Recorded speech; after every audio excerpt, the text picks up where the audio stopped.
다음에 쉬 매려오면 쉬 매렵다고 말하지 말고 엄마 난 노래하고 싶어 그렇게 얘기를 하라고 했습니다. 네 알았습니다. 아들이 시원시원하게 대답했습니다. 저녁에 집에 와서 밥 다 먹고 쉬는 시간에 엄마가 소파에 누워서 TV를 보고 있었습니다. 이렇게 베개를 베고 TV를 보고 있었는데 아들이 달려와서 엄마 나 노래하고 싶어 그런 거예요. 엄마가 낮에 일을 까먹은 거예요.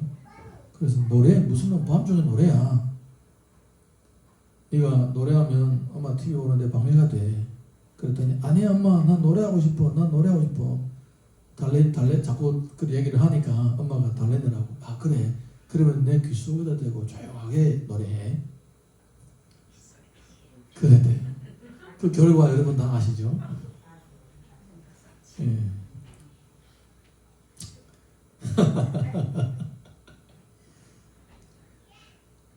딸이 응가가 매려와가지고 엄마한테 찾아갔습니다. 엄마 나 똥 매려와. 그래. 응 알았어. 근데 딸 우리는 숙녀야 숙녀 뭐 똥 매려워 그래 좀 예쁜 말로 할 수가 없어? 일단 응 알았어. 딸이 대답했습니다. 이튿날에 또 이제 응가가 매려와가지고 달려와가지고 엄마 내 엉덩이가 토하고 싶어.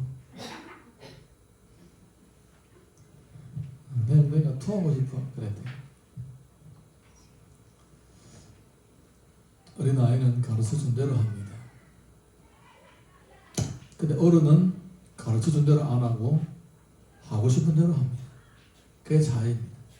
예수님은 성도님들 보고 뭐라고 했느냐? 우리가 어린 아이와 같이 되지 아니하면 결국 천국에 들어갈 수 없다라고 합니다. 무슨 말이냐? 우리가 하나님의 말씀을 들을 때는 하나님의 말씀 있는 그대로 배워야 되는 거예요. 예, 그리고 그대로 해야 됩니다. 할렐루야. 근데 우리가 만약에 하나님의 말씀 그대로 배운 대로 하지 않고 내 생각대로 한다면 하나님의 뜻과 점점 멀어지게 되는 거예요. 예. 그럼 하나님의 뜻과 멀어지게 되면 하나님의 그 관계가 껄끄러워지게 되고 또 하나님의 은혜와 약속된 축복도 받지도 못하겠죠. 예. 그러면 은혜로 사는 것이 아니라 그냥 이를 악물고 버티면서 자기가 힘으로 살아가게 되는 거예요. 우리 속된 말로 악으로 버틴다 그렇게 얘기하죠. 악으로 버틴다 그렇게 살게 되는 거예요. 저는 우리의 성도님들이 다 은혜로 살기를 바랍니다. 할렐루야. 예, 은혜로 사는 인생은 정말로 행복한 인생이며 정말로 감격스러운 인생이 될 수가 있는 것입니다. 자, 우리 본문의 말씀 사무엘상 7장 3절에서 4절 읽어보겠습니다. 시작. 이스라엘 온 족속에게 말하여 이르되 만일 너희가 전심으로 여호와께 돌아오거든 이방 신들과 아스도롯을 너희 중에서 제거하고 너희 마음을 여호와께로 향하여 그만을 섬기라. 그리하면 너희를 블레셋 사람의 손에서 건져내시리라. 이에 이스라엘 자손이 바알들과 아스도롯을 제거하고 여호와만 섬기리라. 아멘.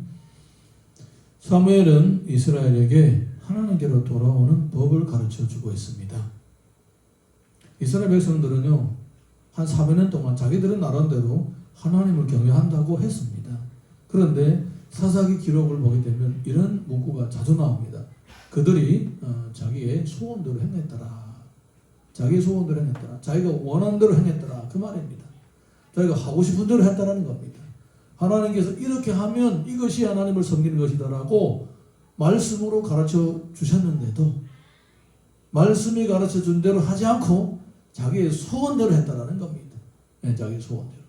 그러니까 그 3년 동안의 역사는 피 흘림의 역사고 고통스러운 역사고 힘들었던 역사였던 것입니다. 드디어 이제 사무엘 때가 와가지고는 사무엘이 이렇게 얘기를 합니다. 너희가 여호와께로 돌아와서 여호와를 섬기려면 이렇게 하라고 가르쳐주고 있습니다. 사랑하는 성도 여러분, 우리 신앙생활은 말씀으로 돌아와야 되는 것입니다. 예, 내가 편하게 내가 좋도록 내 소원대로 하는 것은 신앙생활이 아니에요. 그건 종교생활입니다. 종교생활. 내가 신을 만들어 놓고 그냥 내 멋대로 하는 것이지 신앙생활은 하나님의 뜻대로 하는 것입니다. 그 하나님의 뜻은 성경에다가 분명하게 기록되어 놓았습니다. 기록해 놓았습니다. 그래서 우리가 이 하나님의 말씀을 붙잡고 그 말씀이 어떻게 우리를 가르쳐주고 있는지 확실하게 알고 따라서 하면 되는 것입니다.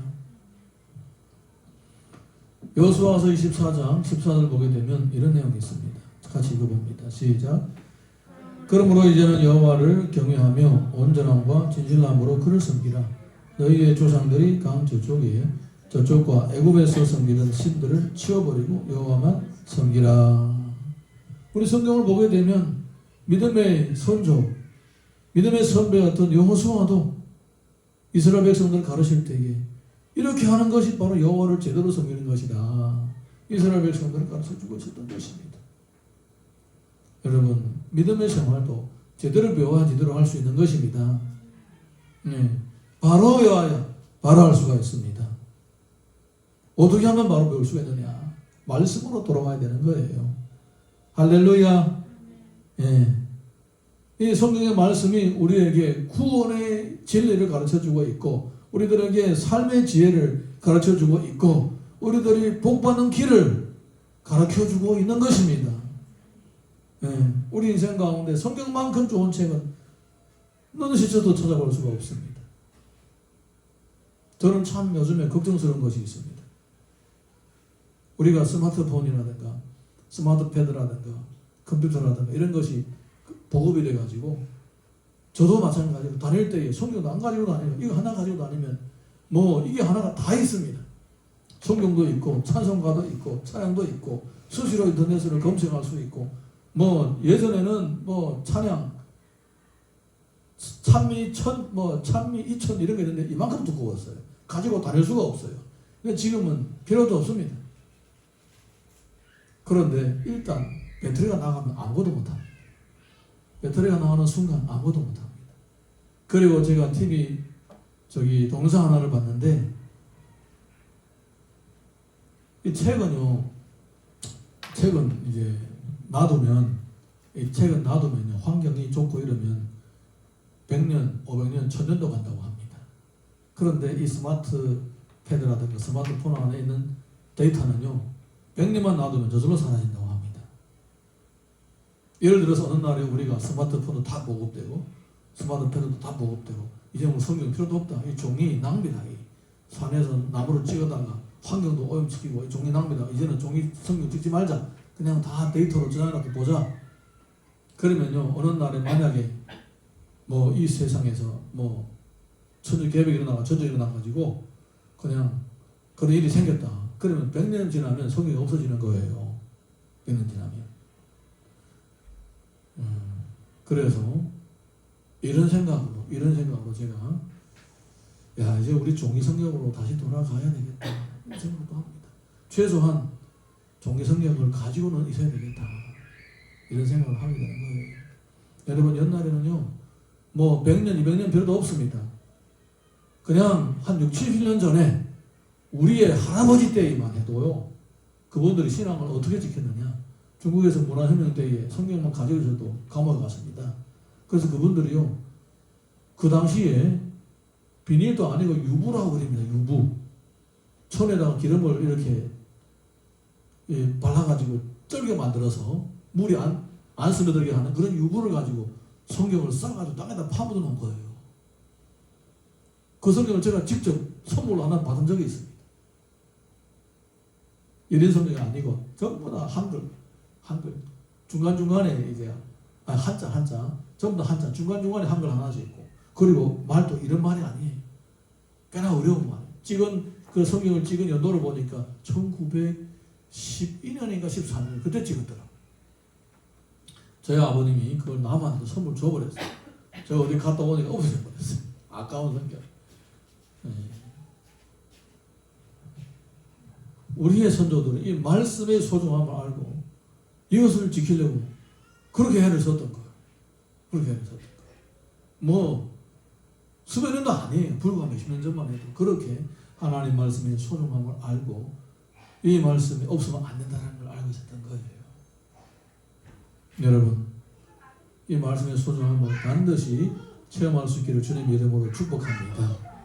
우리가 성경, 종이 성경으로도 갖고 있어야 될 뿐만 아니라 머릿속으로도 암송하고 있고 또 우리의 몸으로도 그거를 가지고 있어야 되는 거예요. 여러분, 우리가 하나님의 말씀을 하나 두 개 실천하다 보게 되면요, 내가 까먹어도 몸은 기억하고 있는 거예요.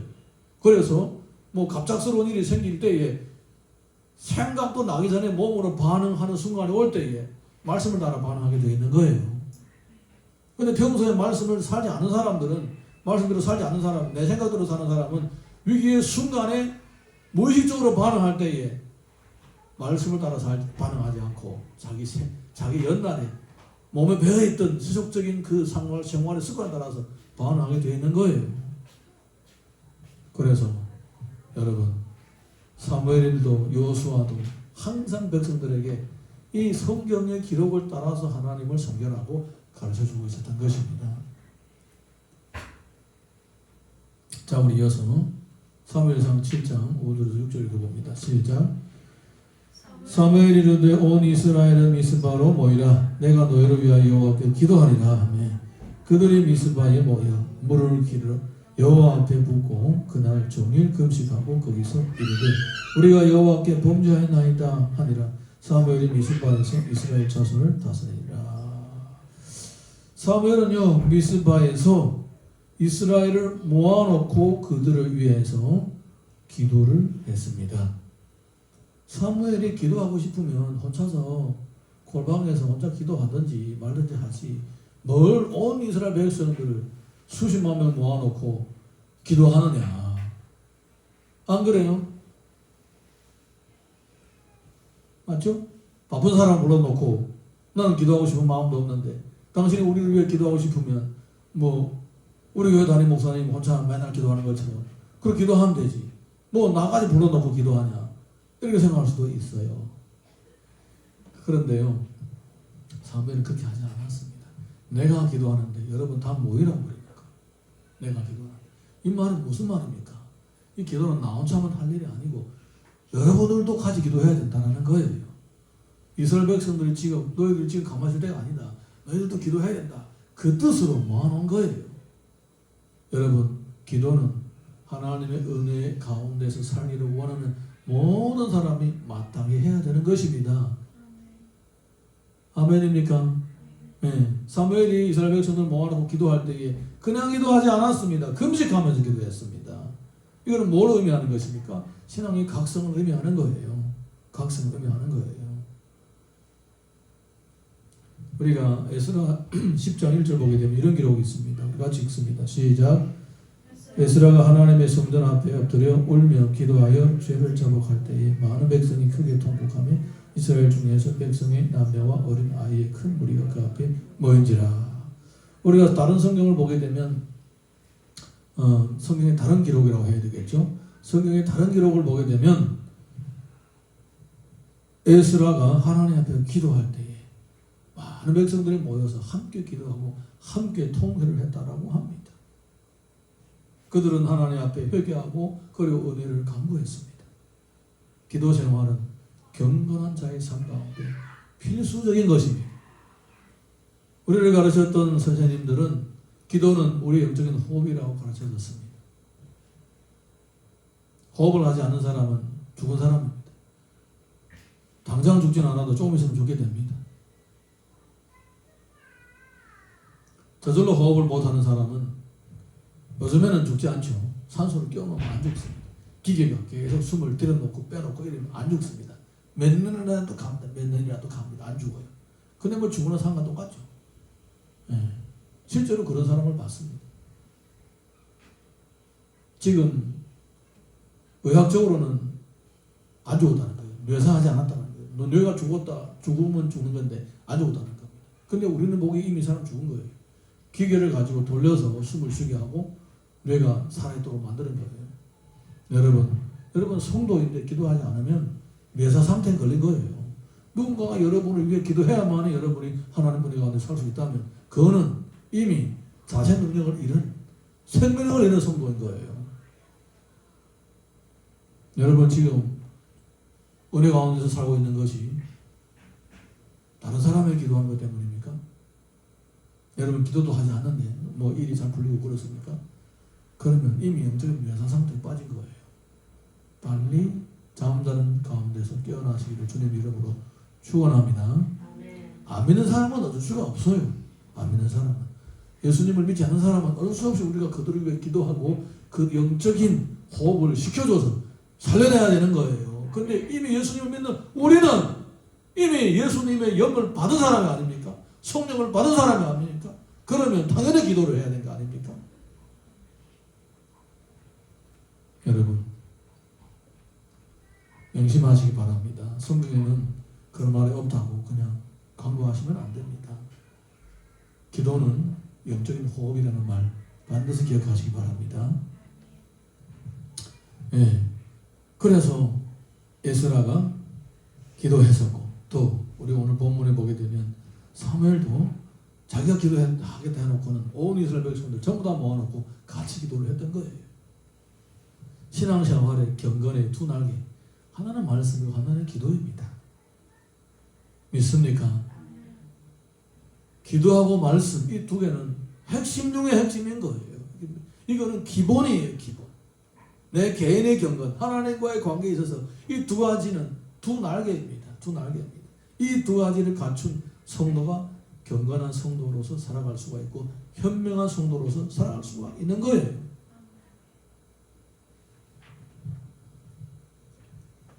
자, 우리 이어서 사무엘상 7장 7절에서 9절 읽어보겠습니다. 시작. 이스라엘 자손이 미스바에 모였다 함을 블레셋 사람들이 듣고 그들의 백성들이 이스라엘을 치러 올라온지라.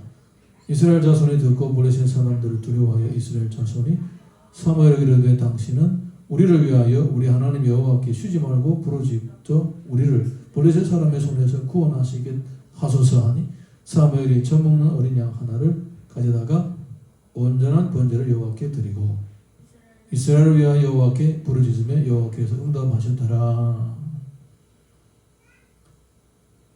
그런데 그들이 미스바에 모여서 통회하고 기도하고 있을 때에 블레셋 사람들 그 소문을 듣고 야 좋다 같이 모여 있으니까 한꺼번에 그냥 다 때려잡자 그런 생각을 하게 된 거예요. 이스라엘 백성을 전부 다 때려잡자면 도망하면 찾아다녔는데 이제 수복이 모여 있는 거예요. 수복이 모여 있는 거예요. 그래서 한 번에 그냥 때려잡자고 군대를 그리고 오는 거예요. 근데 이스라엘 사람들이 이 얘기를 듣고 놀란 것입니다. 어떻게 할까 어떻게 할까. 그래서 그들은 기도를 부탁합니다. 사무엘 보고 자기들을 위해서 기도해달라고 합니다. 예, 자기들 기도해달라고 하는 거예요.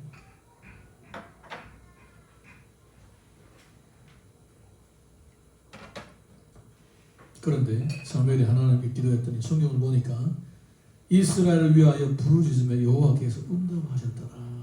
여호와께서 응답하셨더라. 할렐루야. 하나님은 간절히 부르짖는 기도를 들어주시고 응답하십니다.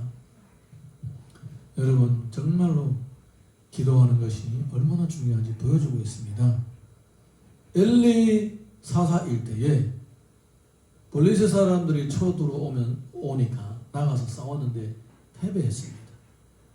우리 다시 나가 싸우자라고 해서 성막 안에 있는 언약궤를 가지고 들고 나갔습니다.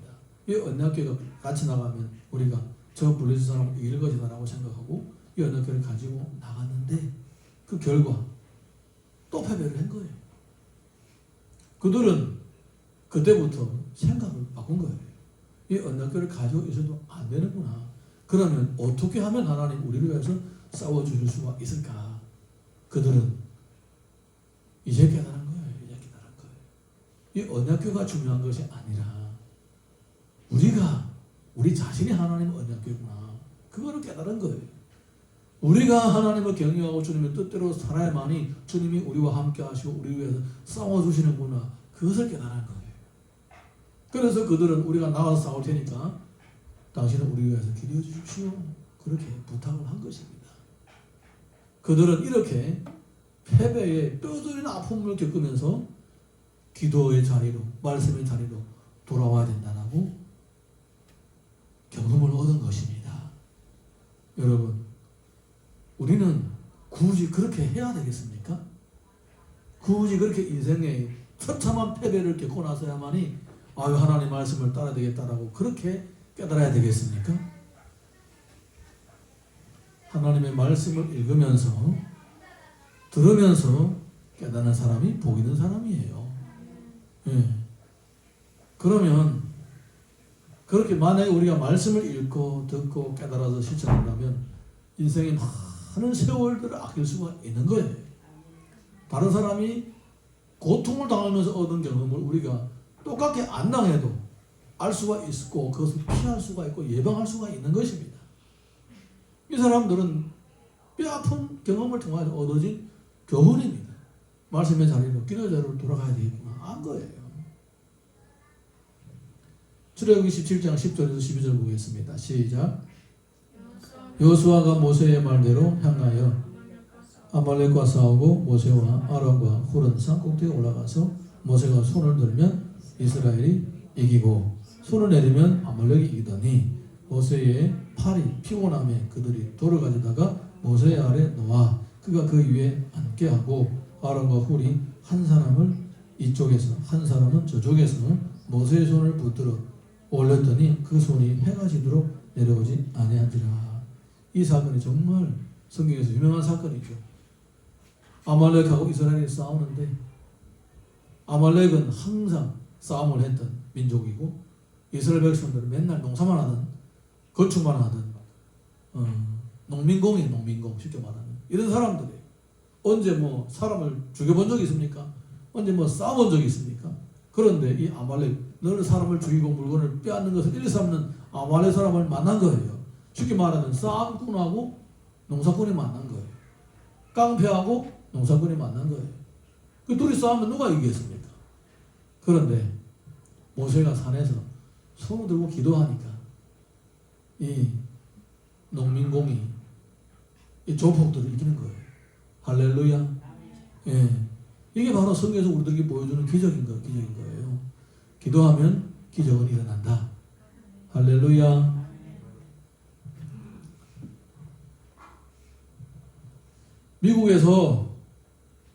미국 대통령 중에서 가장 위대한 사람들을 뽑으라면 세 사람을 뽑을 수가 있습니다. 한 사람은 미국 나라를 건국한 거국의 아버지 조지 워싱턴입니다. 이 사람은 미국 달러 1원짜리 있습니다. 1원짜리. 예. 그리고 두 번째는 에이브라함 링컨이라고 합니다. 에이브라함 링컨은 미국이 남북이 갈라질 뻔했는데 이 에이브라함 링컨 때문에 나라가 다시 하나로 합쳐진 거지. 나라 통일의 아버지고 노예의 아버지라고 할 수가 있습니다. 그 다음에 프랭클린 루즈벨트라고 할 수 있습니다. 프랭클린 루즈벨트는 2차 세계대전 때에 미국을 이끌 뿐만 아니라 어떻게 보면 전 세계를 이끌고 이 세력 독일 중심으로 한 이 세력들을 이긴 그런 전쟁을 치는 사람이라고 할 수 있는 거예요. 세 번째는 그 사람을 꼽을 수가 있습니다. 근데 오늘은 우리가 남북이 갈라지려고 할 때에 남쪽 미국, 북쪽 미국으로 갈라지려고 할 때에 전쟁을 통하여 나라를 통일했던 에이브라함 링컨의 사례를 한번 보겠습니다. 그 두 나라 두 지역에서 남쪽하고 북쪽이 싸울 때에 남쪽은요 농사를 하는 사람들이었습니다. 예, 그리고 인구도 북쪽보다 훨씬 더 많았습니다. 경제도 훨씬 더 발전했고 돈도 훨씬 더 많았습니다. 예. 근데 북쪽은 인구도 적고 사람도 적고 땅도 적었어요. 모든 면을 볼 때에 전부 다 남쪽이 유리한 거예요. 영주가 유리한 거예요. 그런데 이 전세가 계속 바뀌는 거예요. 전세가 계속 북쪽이 유리하도록 바뀌는 거예요. 언제 바뀌기 시작했느냐? 링컨이 이끄는 북쪽 군대 이 지휘관이 있었는데 이 지휘관들은 별로 유능한 지휘관들이 없었습니다. 남쪽에는 유능한 지휘관들이 많았는데 북쪽은 별로 유능한 지휘관들이 없었습니다. 그래서 링컨이 굉장히 골머리가 아팠습니다. 이 전쟁을 치르면서 싸우면서 계속 지니까 계속 기세가 밀리니까 그리고 지휘관들이 이렇게 해라고 지시를 해도 그대로 하지 않아요. 그대로 하지 않아요. 그래서 링컨이 유명한 사연이 있는데 어떤 지휘관이 하도 지휘를 안 따르니까 자기가 해라는 대로 안 하니까 사표를 써라고 여기다가 적어놓은 거예요. 당신이 지금 그 관직을 사임을 하세요. 써놓고는 사표는 내가 사임을 하겠다고 써야 되는데 링컨이 내가 너를 사죄시키겠다라고 써놓고는 여기다 놔뒀어요. 책상을 여기다 놔뒀어요. 그리고는 또 기도해주고 그리고 또 기도해주고 그랬대요. 그 사람을 위해서. 전쟁을 마칠 때까지 그거를 본인한테 보여주지 않고 계속 그 사람을 위해 기도했대요. 개인적으로도 그렇게 자기 마음을 다루고 다스리고 그렇게 기도했던 사람이고, 그리고 이 1863년도 4월 30일 목요일 날에 그날을 금식일로 선포를 했습니다. 온 국민들이 함께 기도하자고 호소했습니다. 그 기도를 하는 그날에 기도를 하고 난 후에 어떤 일이 생겼느냐, 전방에서 싸우던 사령관이 우리가 전투를 이겼다는 소식이 전해온 거예요. 그날에 금식기도하는 그날에 하나님께서 기도를 들어주신 거예요. 할렐루야. 그부터 전세가 바뀌어가지고 계속 북군이 이기기 시작하면서 결국은 남군을 이기고 드디어 이제 미국이 갈라지지 않고 하나의 미국을 유지했던 거예요. 이렇게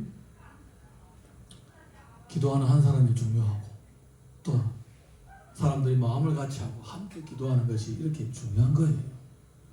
그래서 우리 성경을 보게 되면요, 성경의 기록을 보게 되면 유명한 사건들, 정말로 하나님의 은혜가 폭포수같이 쏟아졌던 그런 순간들을 다 기도의 자리였고 말씀의 자리였다는 것을 보여주고 있는 거예요. 할렐루야.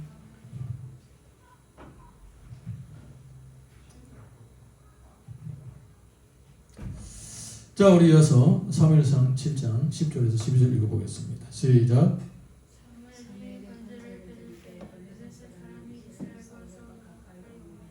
그날 여호와께서 블레셋 사람에게 큰 우레를 발하여 그들을 어지럽게 하시니 그들이 이스라엘 앞에서 패한지라. 이스라엘 사람들이 미스바에서 나가서 블레셋 사람을 추격하여 벳갈 아래에 이르기까지 쳤더라. 사무엘이 돌을 취하여 미스바에 와 센 사이에 세워 이르되 여호와께서 여기까지 우리를 도우셨다 하고 그 이름을 에베네셀이라 하니라.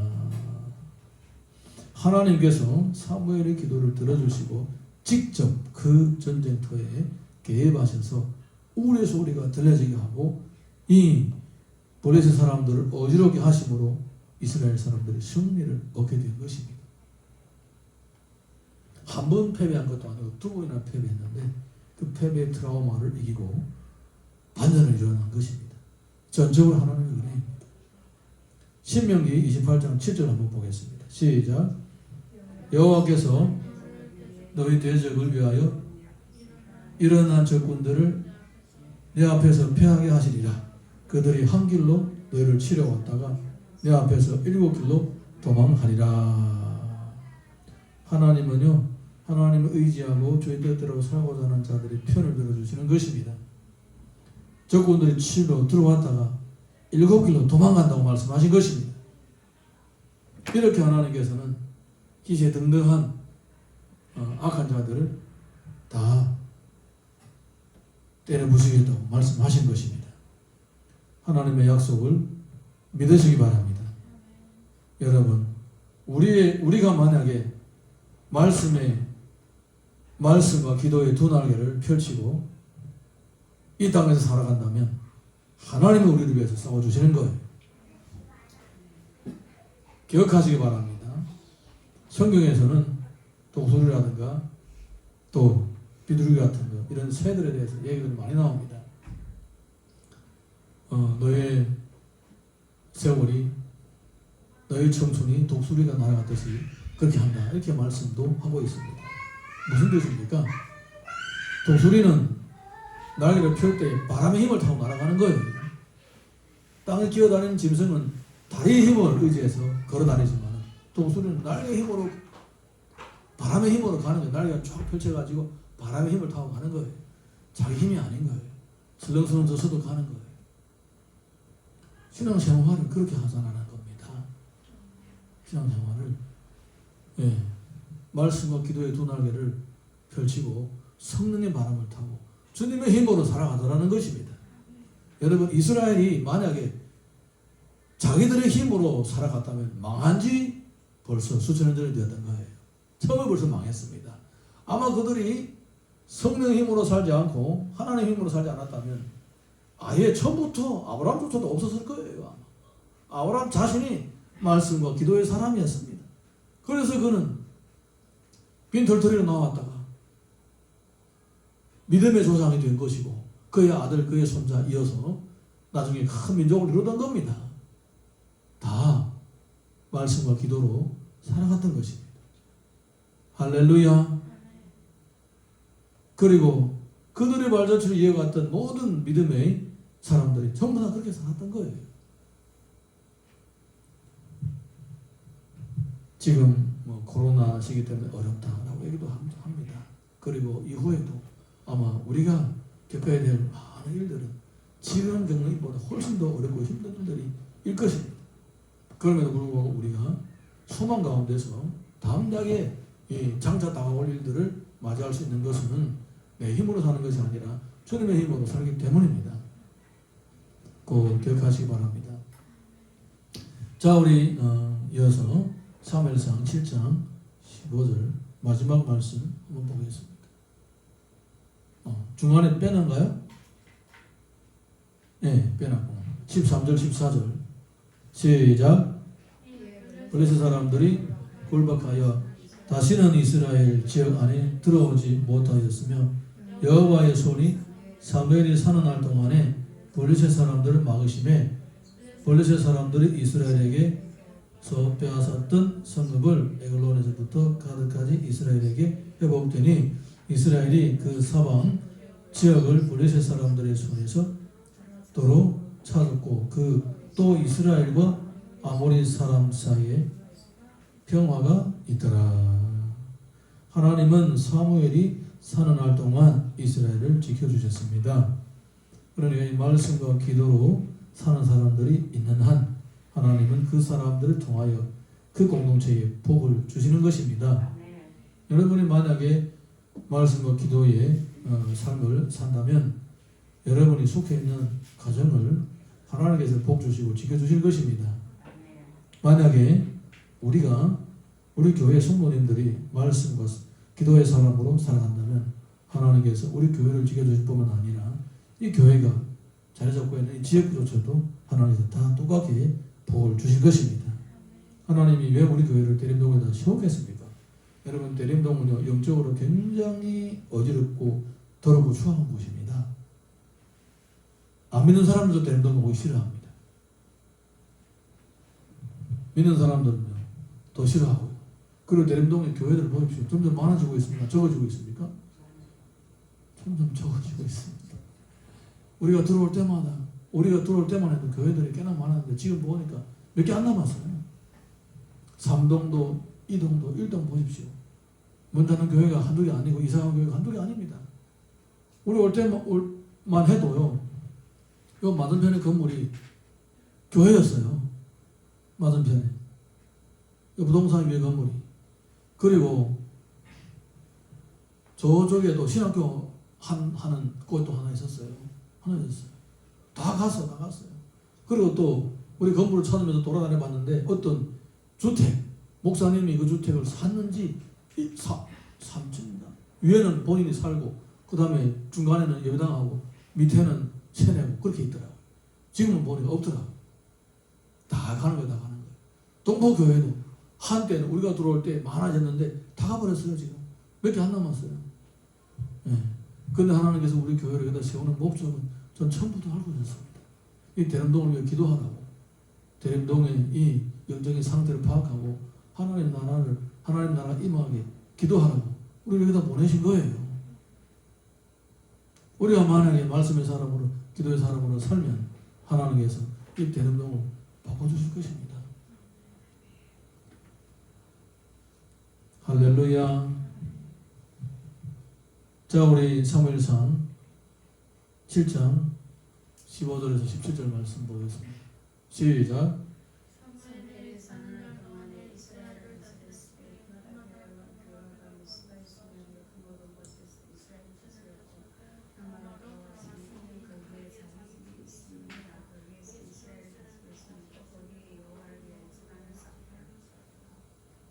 예, 다 읽었습니까? 예. 사무엘이 4년 동안에 각 곳을 다니면서 백성들을 가르쳤고 또 그들을 돌봐줬습니다. 그러면서 이스라엘 백성 전체가 신앙에서 타락하지 않도록 도와줬던 겁니다.